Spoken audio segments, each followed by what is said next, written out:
do they take the precarious snow bridge across the crevasse?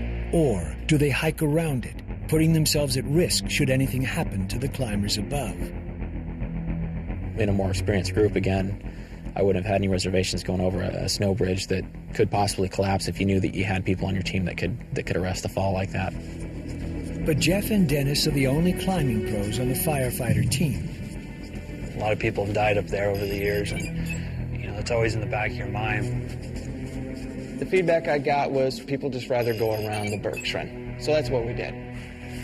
Jeff leads Cole and Jeremiah around the crevasse. So now I'm headed on around the Bergschrund, and I am traversing across up above it. And I've got several things I'm thinking about. One, I want to distance myself from the Bergschrund a little bit, because if somebody does fall, I want to give them a little bit of time to self-arrest. At the same time, the air's getting thinner, and heading up straight up the mountain, tires people out real fast. Dennis, Selena, and Cleve watch intently, knowing they're next to go around. Selena's behind me. She was on the other rope team. I looked down at her once, I think, before we got to the crevasse, and just kind of gave her a smile.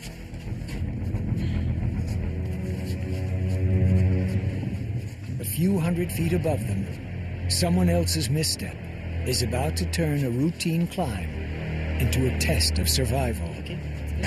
With the rest of his climbing team off the summit, Bill Ward pulls his ice axe from its anchored position. They had 4 people stretched out on a rope 35 feet apart, and the top man was the only thing holding them to the mountain. The assumption here is that the top guy won't fall. Well, the top man fell.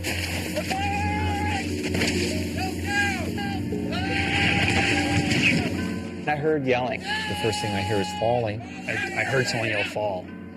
And since I was looking down, I didn't know if it was someone on my team, if it was someone behind us, above us. Picking up speed, Bill can't seem to arrest his fall.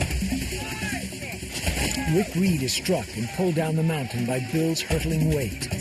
The executive team members were being launched into the air as they came down the mountain. They weren't just sliding. They were vaulting and tumbling. It's just a tremendous amount of force. Harry Slutter sees a blur out of the corner of his eye. He drops to the snow and digs his ice axe into the mountain. And I first thought they were going to stop, self-arrest. But, half a second later, I realized there's no way. They're coming down.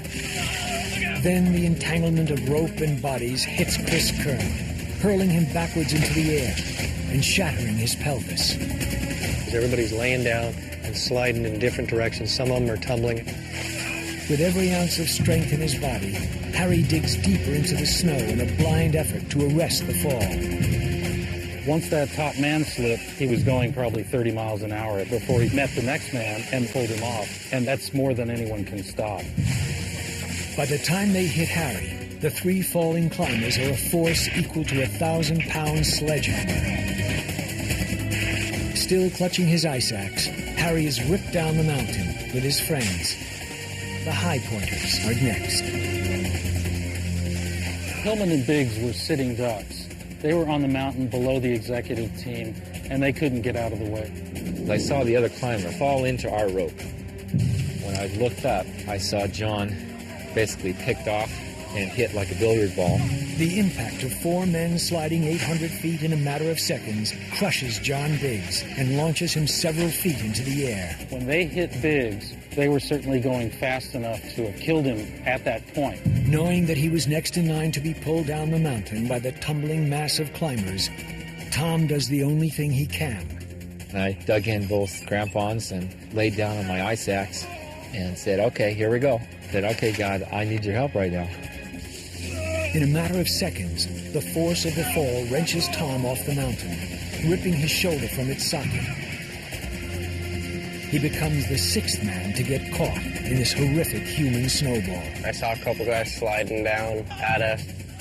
Like dominoes, I'm watching them fall, and it just yanks them right off the mountain. Jeff Pierce, the firefighter and highly trained climb leader, shouts frantically to his team to move right. Move right! Move right! But there's no time. Jeremiah and Cole dive into a rest position, just like they practiced. It doesn't work. It happened so fast. Right as I looked up, I saw someone sliding sideways at me and pulled my head back down and got hit. Jeremiah is immediately knocked unconscious and dragged violently downhill. Jeff watches as 7 human projectiles tangled in rope and quills of crampon blades plunge towards the crevasse. Still attached to Jeremiah's rope, it's only seconds before Cole and Jeff are ripped from their arrest positions into the tangle of falling bodies. I thought, oh, I'm going to get hit, because if you make that imaginary line, it was right on top of us, and I thought for sure I was going to get hit. Like a runaway train, 9 bodies plummet into the depths of the crevasse. And then it was quiet, and I put my head up, and there was no one there. Everyone was gone. If I just close my eyes, this will all go away. And then my next thought was, Cole's down there. I thought to myself that, they could be dead. In fact, they're probably all dead.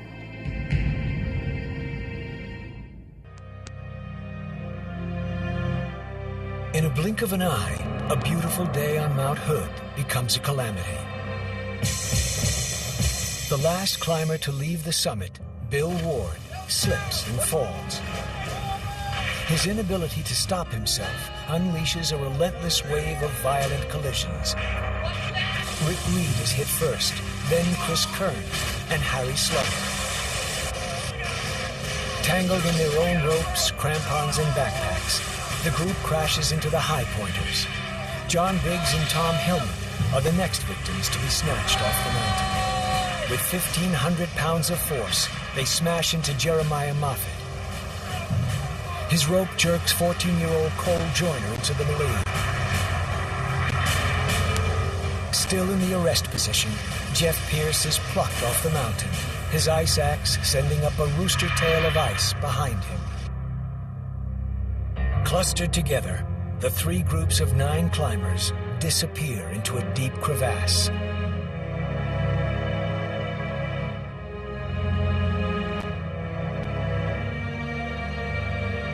On the edge of the crevasse, having barely escaped the fall, Dennis, Cleve, and Selena have no idea who is injured or who is dead. Jeff! Inside the crevasse, heaps of twisted bodies litter the snow. Jeff Pierce is stunned to find himself upright, and except for a leg gash from one of his own crampons, uninjured. I'm like, wow, nothing's broke. I'm not hurt. So I scan the scene out in front of me to my left, and here's everybody that got there before me. Jeremiah comes to, with a concussion, back injuries, and a crushed hand. Jeremiah? Went to take a deep breath, and my chest felt like it was going to explode, and that's when I kind of realized that I might be one of the hurt ones. Jeff immediately springs into rescue mode. Going from one body to the next, he quickly assesses the victims. He spots someone who isn't moving. Jeff checks for a pulse. Hello? It's John Biggs. He's dead. And for all Cleve Joyner knows, so is his son Cole. Dennis had actually made it up to the crevasse and was looking in. And I said, how's Cole? He said, I don't know, I don't see him.